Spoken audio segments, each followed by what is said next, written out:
From Kansas State University, this is Agriculture Today. Eric Atkinson here. First up today, this week's cattle market segment featuring Lee Schulz of Iowa State University.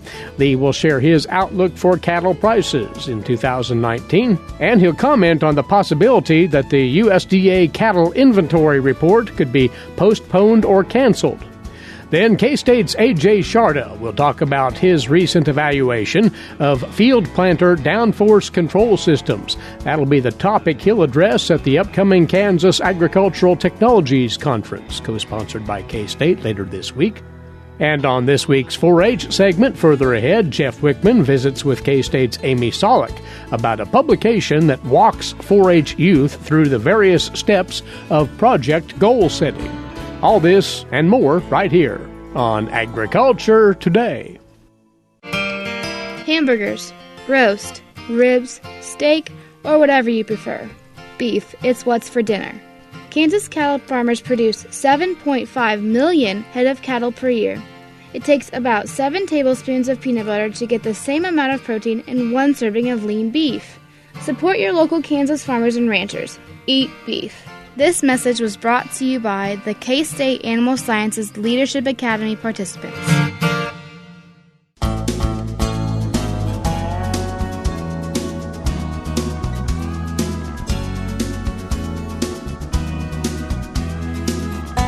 You're listening to Agriculture Today, coming to you from the campus of Kansas State University. Good to have you aboard with us on this Monday.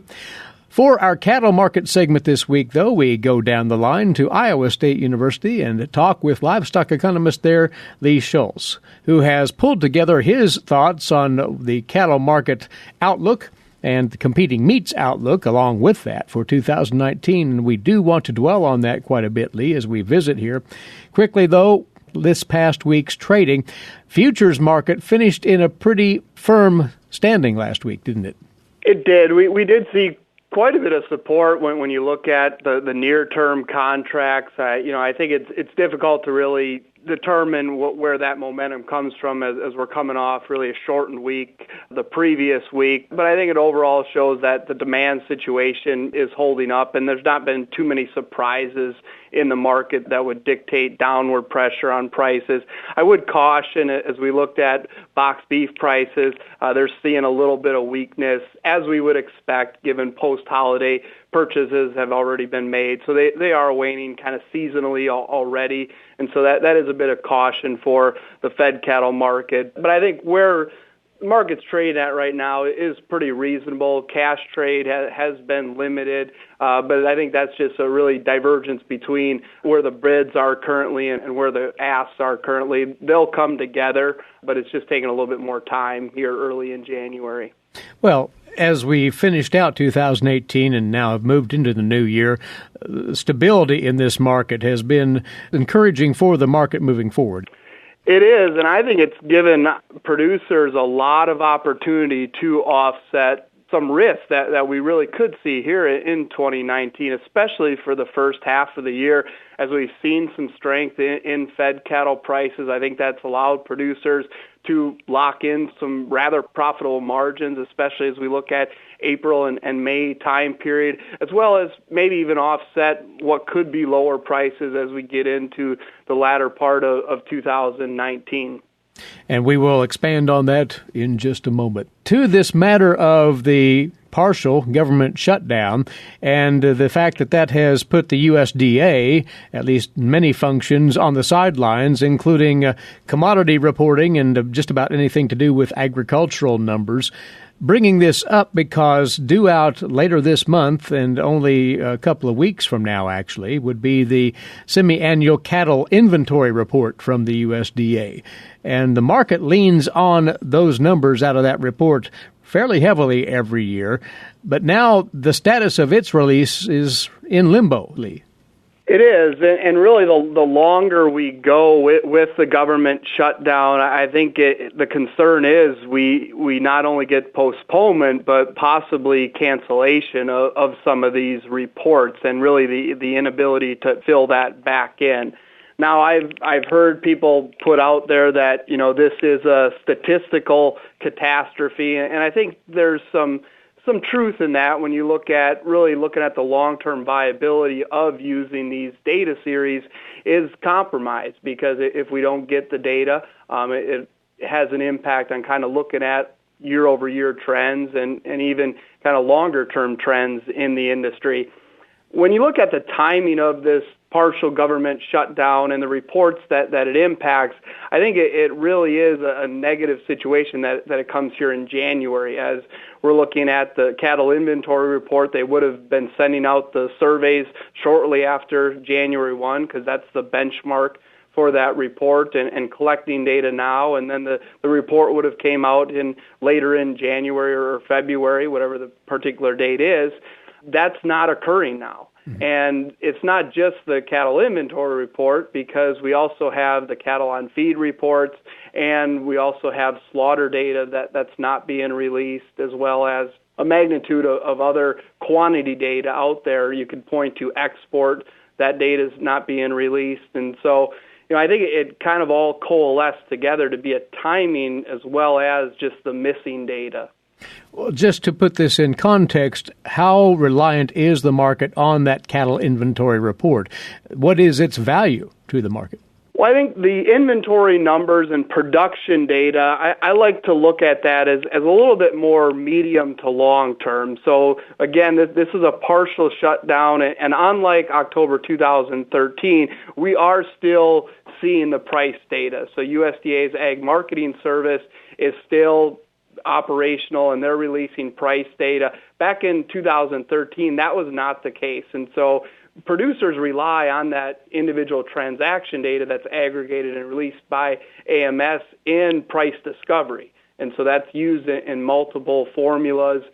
And so that data is very important in the short term, because that impacts producers' transactions. When we look at this production data, you can look at it more from a 6 months to a year or longer, depending on the individual report. So cattle on feed data, that's really pointing to cattle that are going to be marketed here in the next 6 months or so, and you can really break that down to the next month all the way to 6 months out. That information impacts the market, and we see that markets trade prior to the report and after the report.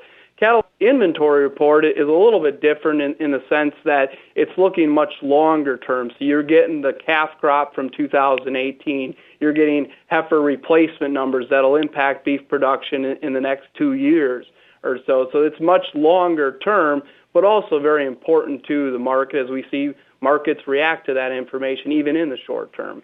The point is, it will be disadvantageous to the cattle trade if, in fact, neither of these reports are issued on time, and if either is canceled, even more so.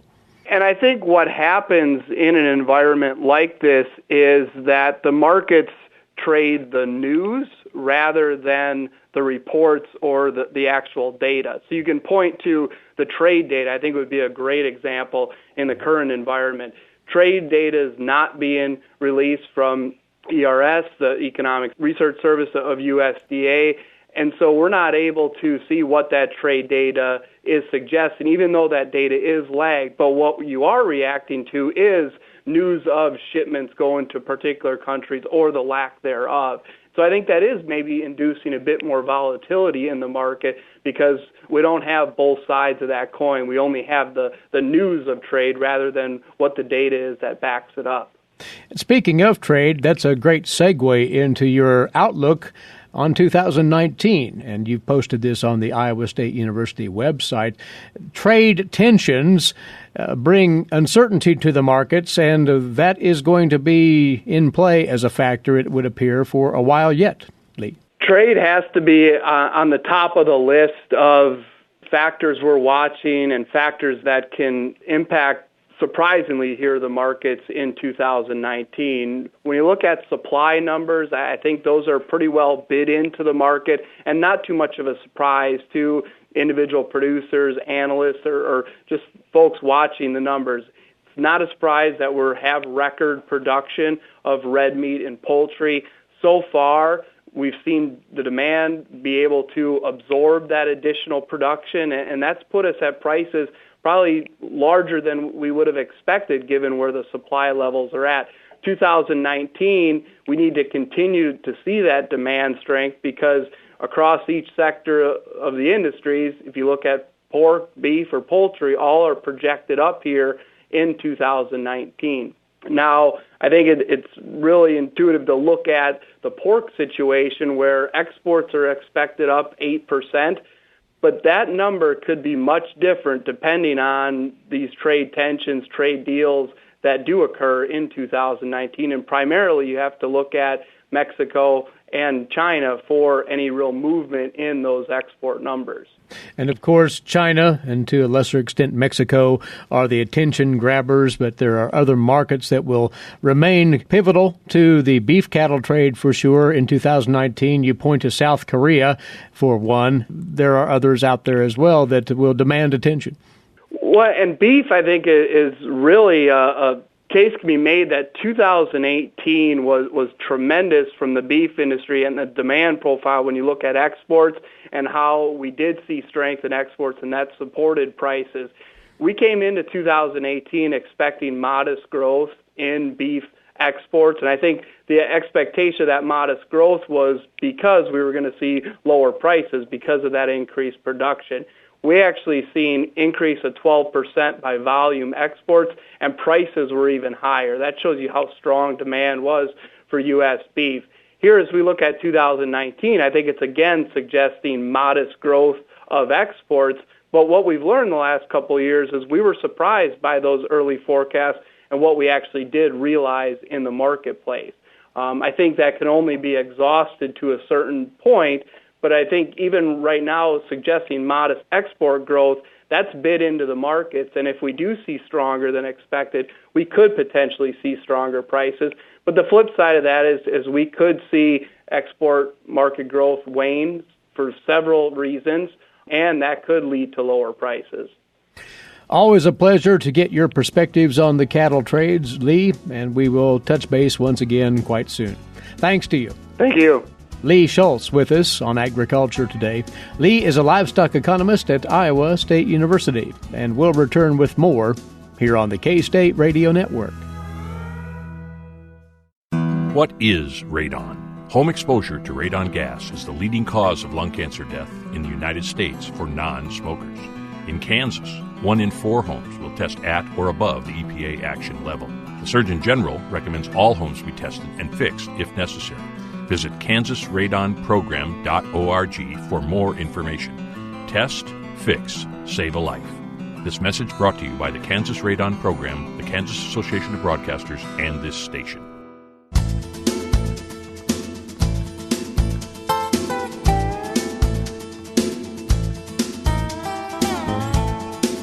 Agriculture Today is back now on the K-State Radio Network, as we'll brief you now on an event set for later on this week, to be precise, Thursday and Friday, the 17th and the 18th. K-State Research and Extension, a co-sponsor of this, the 22nd Annual Kansas Agricultural Technologies Conference. K-State is partnering with the Kansas Agricultural Research and Technology Association, or CARTA, to put this on. Ajay Sharda is with us, precision agricultural engineer, K-State Research and Extension, one of the co-organizers. AJ, this conference overall is turned into an absolutely excellent conduit for information on what's new in agricultural technology. Absolutely, Eric. This is by far one of the prime regional conferences in the Midwest. There are a couple of very unique elements to it. One, the board and the people who are associated with this conference, they are one of the most innovative and advanced farmers, yet they are rooted to the basics and nitty-gritty of production system. They understand everything from basic technology to the most advanced things. You can engage with conversations and discussions, and those 5-minute talks outside the conference room can turn into 2-hour discussions. That is, I would say, that is a unique component to it. And the board always reach out to people with very diverse topics of interest. The board depends on the feedback of the participants from last year, like what they would like to hear. And then people do their best in terms of finding out the speakers who have done continuous work in that area and have enough expertise to come out and give a very broader perspective of that topic. So they can tell us, where we were and, why we are getting here, what is going on in today's world, and what to expect in 5 to 10 years from now. Mm-hmm. So I think it's a very fruitful thing, and as you have seen how the program is laid out as well. Yeah. In fact, you anticipate, again, hundreds of producers and other interested parties to attend this. And to point out, it's not too late for anybody to register yet, right? Absolutely, it's not. You can still register, and the registration is open. And I think the CARTA people always welcome walk-ins, even on the day of the conference itself. So if you are interested in knowing what's going on in the arena of ag technology, please do not delay. Just go ahead and go online and register yourself. There are numerous ways of contacting people or registering, and you're more than welcome to walk in on January 17th and register for the conference and take advantage of all the good information which would be coming along. As you say, the 17th, it gets rolling this coming Thursday morning. The location, by the way, is the Courtyard by Marriott Conference Center in Junction City, just off of I-70. Very easy to find. Now, among the wealth of topics that will be covered from various vantage points and bringing in expertise from all around the nation, what are some of the high points, do you think, Ajay, as you look at that agenda? I think there are different things. Like I saw there is a lady coming to talk about soybean seeding rates and yield aspect. We have a person from Smart Ag who will be talking about some robotics aspect to it. There are some planting system work. There's Dr. Joe Luck is coming from University of Nebraska-Lincoln, very good friend of mine. He always have a lot of good information about liquid application systems. So, and much more. There's a lot of on-farm research being done by people. There'll be a lot of manufacturers who will be giving out some information on their latest products. Bruce Erickson from Purdue University, he is one of the best in terms of knowing where the precision ag technology adoption and trends are going. So overall, I would say there is a very, very good lineup of speakers. And as you see, there are some people who are giving talks on broad topics, but we still want to encourage people who are doing on-farm research. We still want to engage farmers from that perspective, young farmers.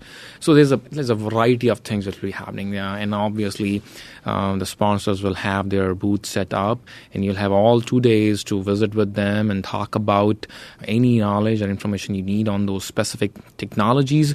Have contact information to reach out to them after that, and make sure that you have right technology pieces put together before spring rolls in for planting and other things. This has proven to be, over the years, a remarkable exchange of information, this conference. Now, to center on what you'll be talking about, your select presentation will be on planter, downforce systems, engineering, and agronomic considerations. So what is your presentation built around, Ajay? We started doing some on-farm research with planter downforce systems. I think we started our field studies in 2016. So 2016, 2017, 2018. So 3 years of this work is in the books. We worked with farmers in Wamego, Clay Center, Junction City, Omega, and all that. So we really wanted to understand how downforce control systems can help producers to be more efficient and productive in placing the seeds accurately. We saw the advent of electric seed meters. We saw that manufacturers are recommending faster planting speeds. We also see some changing trends in terms of the size of the farming operation. So there was really a need for people to be a little bit more efficient. We also saw a wide variety of environmental conditions where you have lots of rain and wet ground during the prime planting time, and then when the ground was dry, you really have a very small amount of days left to plant very large acres. So all these things and many other aspects we cannot discuss in a short time today. We really need to understand what value these systems bring for those producers, because it's a cost on a per row basis for the producers. Do these systems bring improvements in seed-to-soil contact, depth control, avoiding skips, all of these objectives then? Yes, so I would like you guys to come in and listen to the talk. But as you said, absolutely, these systems have given a lot of flexibility to producers. If you select the right kind of downforce control systems, mostly hydraulic downforce control systems are currently available from most manufacturers. There are some pneumatic systems, but I think hydraulic systems have taken over. And some of the things what we have learned that you can go as fast as 10 miles per hour in terms of planting speed, and you'll have a very good gauge wheel contact with the soil.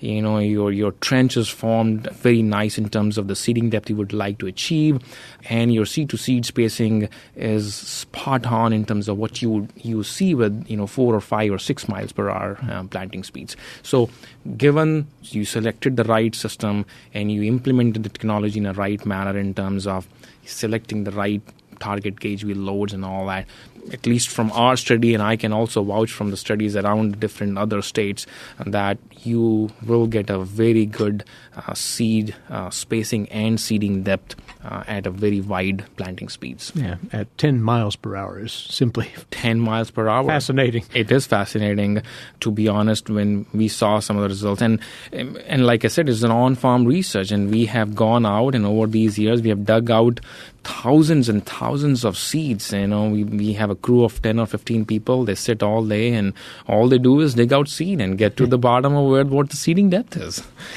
If you want to have a front row seat at what AJ and his research associates have found out about the performance of these downforce planter systems and how they can improve seed placement and overall productivity, be at the CARTA conference this Thursday and Friday. And once more, they can go to, for one thing, the CARTA website, can they not, to find out more, including registration information? Yes, you can go to cartaonline.org, and you will have all the information about location, the dates, how you can register, all sorts of, how to reach there. If you have questions, there are people who can answer those questions. Don't hesitate. Ajay Sharda, you can easily find me on Kansas State University website, Lucas Haig, and numerous other people Terry Griffin, who would be more than happy to assist you, to answer any questions you have.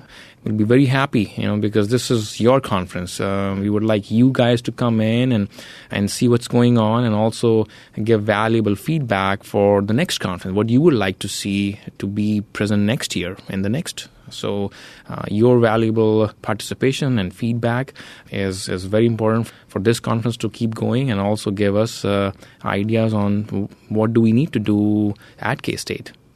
We can't overstate the excellence of this conference year in and year out. The 2019 version will be no different, and it's coming up later this week. AJ, we wish you all the best with the program, and thank you for coming over. Thank you. Thank you so much. He is a precision agricultural engineer with K-State Research and Extension, Ajay Sharda. Once more, the 22nd annual Kansas Agricultural Technologies Conference is set for this Thursday and Friday, the 17th and the 18th, at the Courtyard by Marriott Conference Center in Junction City. It's co-sponsored by K-State and the Kansas Agricultural Research and Technology Association, or CARTA. Go to that website and you can get further details at kartaonline.org. Hope to see you in Junction City later this week, producers, and we'll be back with more shortly on Agriculture Today.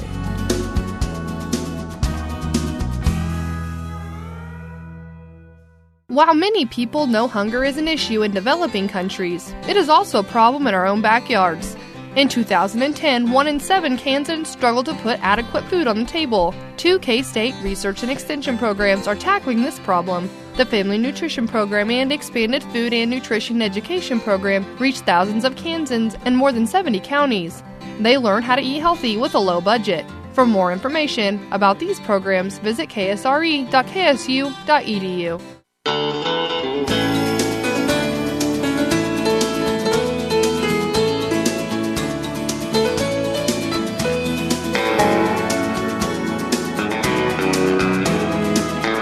Coming to you from the campus of Kansas State University, this is Agriculture Today, and glad to have you back. Eric Atkinson here. Now, today's agricultural news headlines for you, courtesy in part of DTN. Trade talks between the U.S. and China saw the U.S. push for the country to resume its imports of ethanol. China hit U.S. ethanol with duties of 70%, even before the trade tensions accelerated between the two countries that effectively halted U.S. exports of ethanol to China. Bloomberg reports that the U.S. called on China to resume imports of ethanol at a level consistent with demand before the trade tensions increased. That, according to those familiar with the talks. U.S. Energy Information Administration data show that China bought about 200 million gallons of U.S. ethanol in 2016. China also placed import duties on U.S. distillers' dried grains as the trade tensions ratcheted up, but it is not now clear if the ethanol byproduct was included in what the U.S. sought from China. As the partial government shutdown is into its 24th day now, most employees responsible for compiling the January market reports remain furloughed. The USDA canceled those reports last week, saying that even if the government reopened before now, there wouldn't have been enough time for its economists to complete the reports. The USDA was supposed to release its annual crop production, grain stocks, winter wheat seedings, and World Agricultural Supply and Demand Estimates reports all this past Friday. With the shutdown dragging on, it's unclear when those reports will be released. Some traders, farmers, and ranchers aren't worried about the lack of government data, especially given the bearish tendency of recent reports. Some private businesses see the shutdown as an opportunity to highlight their own data and analytic services. Yet others, like University of Illinois agricultural economist Scott Irwin, worry that the lack of data will make markets less efficient at achieving one of their primary functions. There's damage to the price discovery process in our grain and livestock markets due to the absence of the reports, according to Irwin as he talked with DTN. Quoting him again, the question is it little or is it big? And the answer to that question really depends on how long the information is delayed, says Irwin. From his conversations with farmers, Irwin says he gets the sense that people are delaying decisions like what to plant and what kinds of inputs they need to buy. There is a cost to that waiting, says Irwin. And he said, quoting again, secondarily, there's a sense that the playing field is not as level as it would be with the USDA information. Now, larger market participants, like grain merchants, often have their own information gathering and collection processes that can give them market insights unavailable to the broader public. They now have more of an advantage than when the USDA is doing it in a comprehensive, unbiased manner and making it available to anyone, according to Irwin.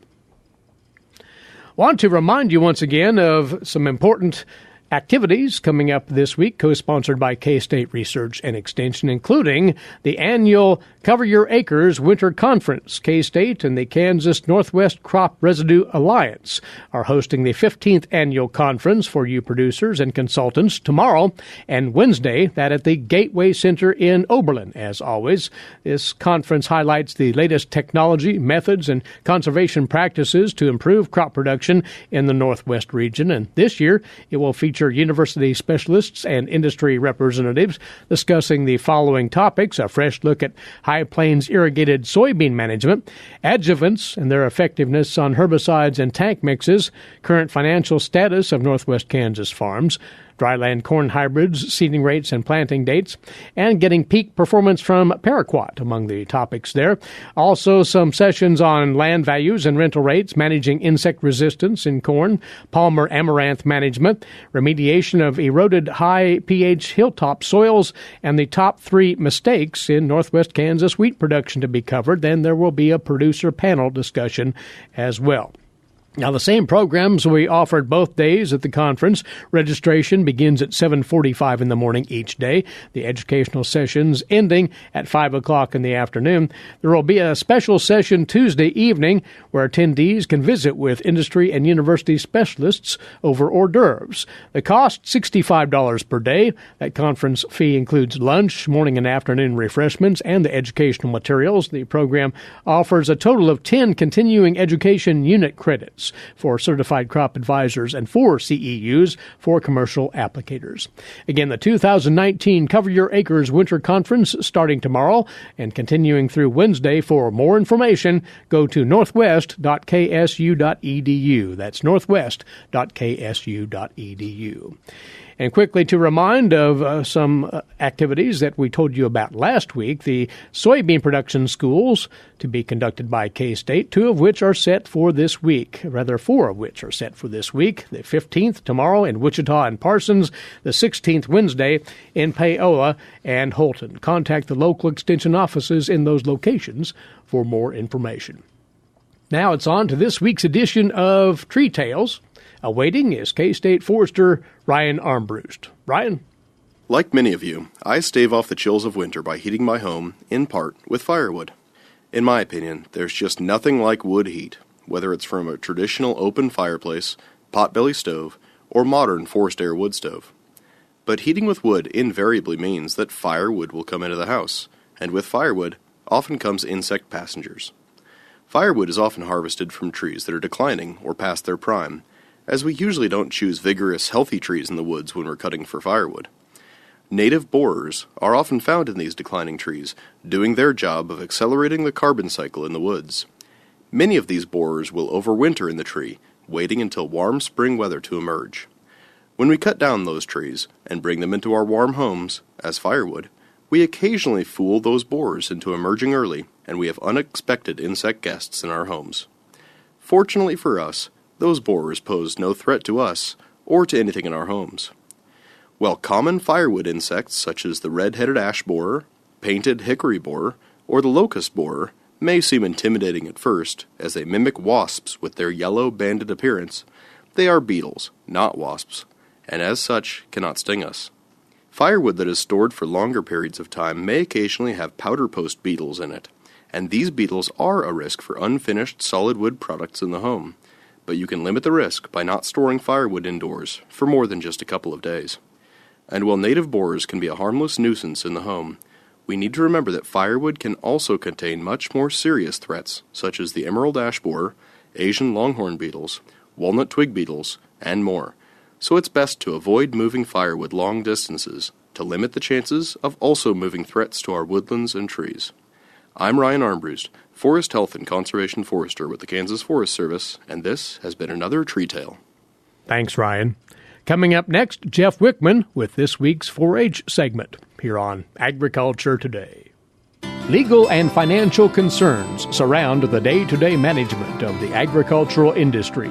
Producers, ag creditors, and USDA agencies rely on Kansas Agricultural Mediation Services. If you've received an adverse decision from the USDA or have an ag credit concern, call today, 800-321-3276, or visit us online, Kansas Agricultural Mediation Services, exploring options, generating solutions.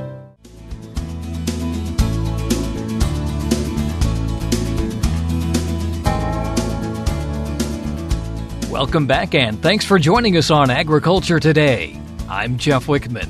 The Kansas 4-H year runs from October to October, so now is a good time for 4-H youth to not only be setting goals for the project year, but to be writing down those goals and be thinking about how they'll accomplish the goals they set.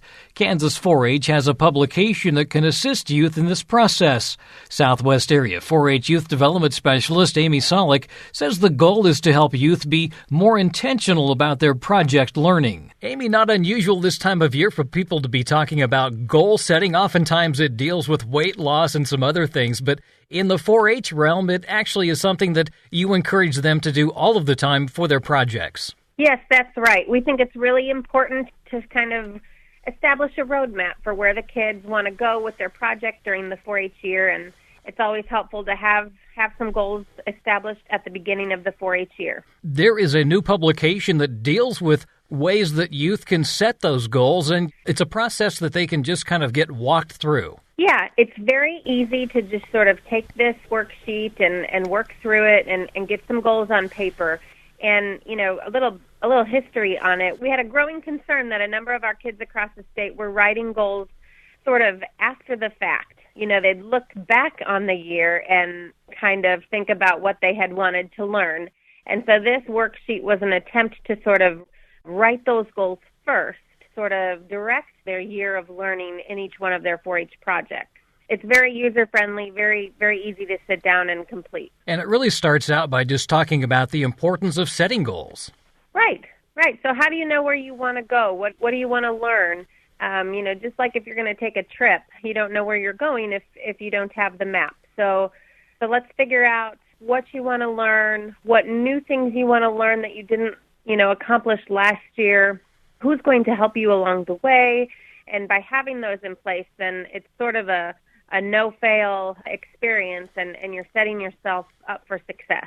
You actually went ahead and broke this down into separate parts? Yeah, we want kids to understand that there's parts of a goal. And when you sort of break it down, there's 3 parts that each good goal should have, and those include the action. How are you going to do something? The result. What do you want to do? What are you going to do? And we really want kids to be specific. And usually there's a timetable. When do you want to accomplish that by? And by making sure that you have all 3 of those, the goal usually ends up being a pretty good one. That's probably one of the things that can be overwhelming when it comes to goal setting, is the fact that we often tend to put things off until the end, and this is a way for them to do that timetable so that they can maybe break this down into smaller, accomplishable goals instead of having that one goal kind of sitting out there at the end? Yeah, that's right. If you don't dream big, then things won't get done, and you'll never know what you can do. But by breaking them into segments like that, I think it becomes very realistic that, oh, sure, I can do this. For example, the action I want to learn, the result could be about the aerodynamics of a rocket, and the timetable would be before the spring rocket launch. And you could even go a step further and write down who's going to help you do that. Is it going to be mom? Is it going to be big brother? Is it going to be dad or a project leader?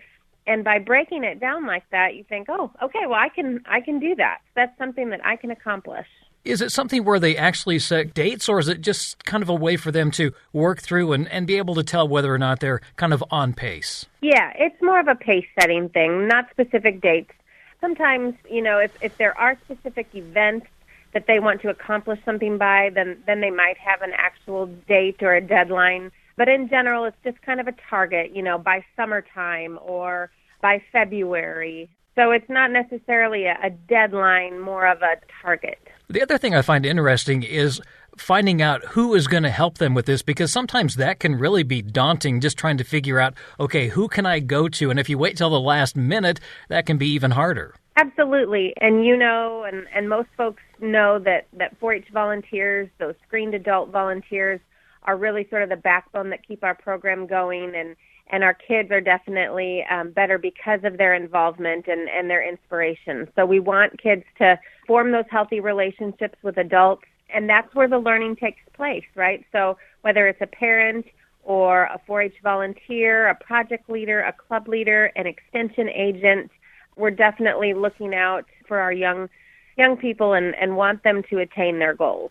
You gave us an example. There's also examples included with this publication? Yes, there's a number of projects. So, we've got some animal-related, some food nutrition-related, some science-related, and so there's a little bit of something for everyone so that they can get an idea of what they might want to learn in their specific project. And there is a practice area as well? Yeah, on the bottom of the first side, there's kind of a control test and a sample area where they can practice writing the goals, and it breaks it down into those 3 portions. When you flip the sheet over is when they actually can write some project goals for the year ahead, and that's where we encourage them to maybe take 10 minutes during a club meeting. Maybe they take 10 minutes during a 4-H project meeting with a project leader to sort of map out the year ahead. And we really think by having these in place that they might be a little more intentional about their project learning experience. And it could definitely help the volunteers also when they know ahead of time what their kids are really passionate about accomplishing for the year. It's interesting that you mentioned doing that at a club activity, because I kind of thought of that too. Wouldn't it be fun to do that in kind of a group setting? Absolutely. And, ideas flow better and kind of create that synergy when you have more minds at the table. So, yeah, it'd be an excellent club program for the month of January or February to take 15 minutes at your next 4-H club meeting and work through this goal-setting worksheet. Now, this worksheet, is this something that is available on the website or just through the project leaders? Yeah, no, they can download it from the KSRE bookstore, the website. It's on our 4-H website, kansas4h.org. A lot of extension agents already have printed copies. Club leaders and volunteers know where they can get it from their local extension office. So it's readily available, multiple locations. And like you say, a great opportunity to kind of plan out the year and really be able to focus in on those projects. Right. We don't want it to sort of be a haphazard learning process. We want it to be somewhat crafted and intentional, and it's a way of ensuring a really positive, really successful learning experience throughout the year, no matter what the project area. That's Southwest Area 4-H Youth Development Specialist Amy Sollock.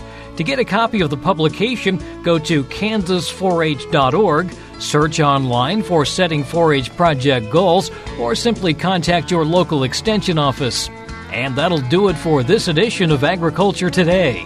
Along with Eric Atkinson, I'm Jeff Wickman. This is the K-State Radio Network.